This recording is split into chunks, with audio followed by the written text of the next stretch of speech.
Hei hi putharania nanga ta meka chuan a hnang ta hi kan en chiang anga nei amit te hi zan thil ania a hmu chiang vak lo nge mawni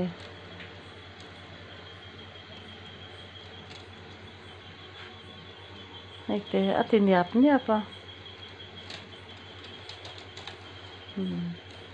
a hnang tar ta kho hei anal khop mai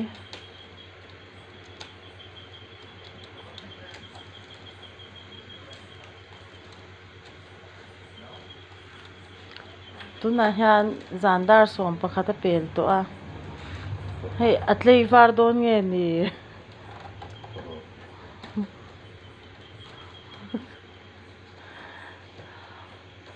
tlei varin a tah dawn nge ni aw ka tia hei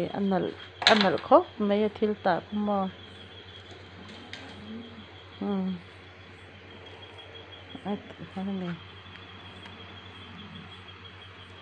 maw